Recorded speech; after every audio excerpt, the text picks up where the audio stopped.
This is for anyone that watches mainstream media, listens to the government open their mouth and tell you, inflation's too low, we actually need to raise it. Job recovery's looking good. The unemployment numbers, trust us, they're looking real good. Recovery, it's working. All that bailout money, the $17 trillion in debt, we've doubled our debt in 5 years basically. It's all for good reason. We're starting to see recovery. For those of you thinking that, I've got 40 statistics here that show the U.S. economy's real collapse is actually taking effect over just the past, let's say, 10 years. Matter of fact, that's exactly what this is, 10 years. According to the World Bank, U.S. GDP accounted for 31.8% of all global economic activity in 2001. That number has now dropped, as of 2011, to 21.6. So basically, that's a third it has dropped. The United States was once ranked number 1 in the world in GDP per capita. Now we are down to number 14. The United States has fallen in the global economic competitiveness rankings compiled by the World Economic Forum for 4 years in a row now. Since the year 2000, the size of the U.S. national debt has grown by more than $11 trillion. And by the way, since 2008, it has almost doubled 5 years later. In the year 2000, about 17 million people were employed in manufacturing. Today, only about 12 million Americans are employed in manufacturing. Back in 2000, our trade deficit with China was $83 billion. Last year, and we're talking trade deficit only, $83 billion in 2000. Last year, it was $315 billion. The United States has lost more than 56,000 manufacturing facilities, not people, but facilities, since 2001. The United States has lost a staggering 32% of its manufacturing jobs since the year 2000. Between December 2000 and December 2010, 38% of the manufacturing jobs in Ohio were lost. 42% of the manufacturing jobs in North Carolina were lost. And 48% of the manufacturing jobs in Michigan were lost. This is an unfathomable amount of loss of manufacturing jobs in a 10-year span of time. That's like half. I mean, it's literally right there at half. Back in 1998, the United States had 25% of the world's high-tech export market, and China had just 10%. Today, China's high-tech exports are more than twice the size of U.S. high-tech exports. In 2002, the United States had a trade deficit in what they call advanced technology products of $16 billion with the rest of the world. In 2010, that number has skyrocketed to $82 billion. The United States has lost more than a quarter of its high-tech manufacturing jobs since the year 2000. The number of full-time workers in the United States is nearly 6 million below the old record that was set back in 2007. The average duration of unemployment in the United States is nearly 3 times as long as it was back in the year 2000. This is like depressing. This is hard. This is disturbing. Throughout the year 2000, more than 64% of all working-age Americans had a job. Today, only 58.7% of all working-age Americans have a job. The official unemployment rate has been... try that again. The official unemployment rate has been at 7.5% or higher for 54 months in a row now. That is the longest stretch in U.S. history. And you already know that 7 point whatever we're at now, 7.6, 7.7, is a damn lie anyways. The official unemployment rate, and again, no, it's not. Why do you say that? Why? Because you can't have 50 million people on food stamps when several years ago it was only 24, 25 million. That number cannot double. In the millions, by the way, doubling.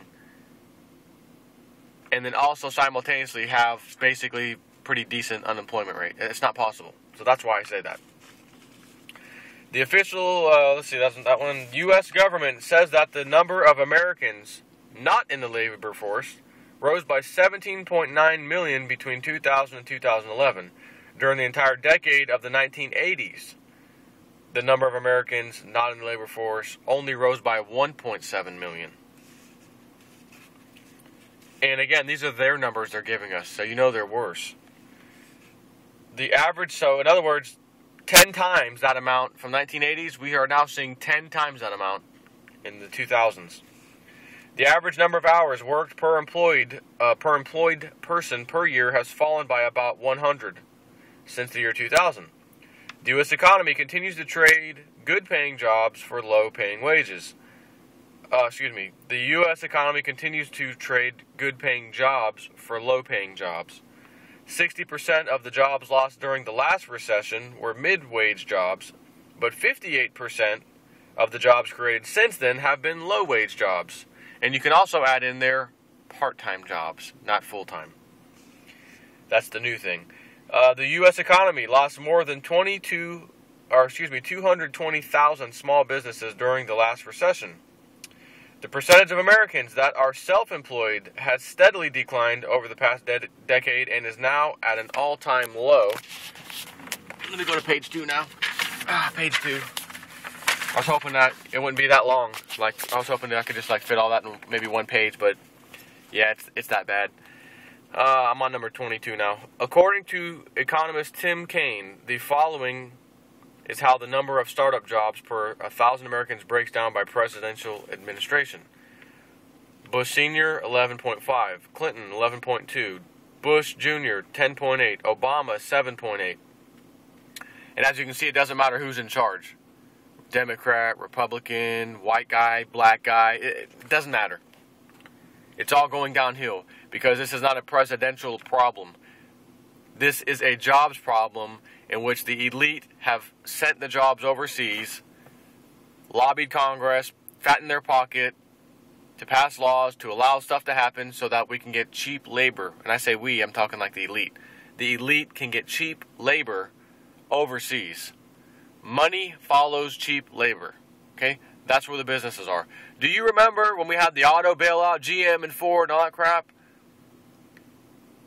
And then we had the nerve, or they had the nerve, to tell us that now China has a Ford manufacturing plant and a GM manufacturing plant. And I'm saying, how were they able to pull that off? Didn't they get bailout money from the taxpayer? Yep. And that big investment we had in GM, government lost its rear end in, which means taxpayer lost its rear end in. So you actually paid for your own demise. And the interesting thing is, when the big revolution starts, you will also be paying for the people who will be beating you, shooting you, detaining you, putting you in jail simply for protesting, things like that, that will probably get out of hand, like history shows, and will turn into a violent revolution, like history shows. You will also be paying for that. You will be paying for your own demise there as well, because your tax dollars pays for that. Pays for the Department of Homeland Security, pays for the 2 billion rounds of ammunition they purchased, the bulletproof checkpoints that they purchased that are all sitting somewhere in a warehouse, whatever, on standby. For who? You. Where were we? In the year 2000, there were only 17 million people on food stamps. Today, there are more than 47 million people on food stamps. In the year 2000, the ratio of social welfare benefits to salaries and wages was approximately 21%. Okay? The ratio of social welfare benefits to salaries and wages was approximately 21%. Today, social welfare benefits to salaries and wages is approximately 35%. Since Barack Obama entered the White House, and again, as much as we all know he's another tool, another puppet, it could pretty much be anybody's name, except for Ron Paul. If Ron Paul was in there, Jesse Ventura, this wouldn't happen. I wouldn't be able to probably use these statistics here, at least this one. But again, these people are selected, hand-selected, appointed. There's always dirt on the person, so that if they ever get out of line and don't do what the elite says, they'll bring the dirt out, have you impeached, whatever. And his dirt, as we all know, he's not a natural-born citizen. His birth certificate was a forgery. I actually did a video back when that birth certificate was posted on the White House government website. I downloaded it. I used Adobe Illustrator to go through it and show you how there were layers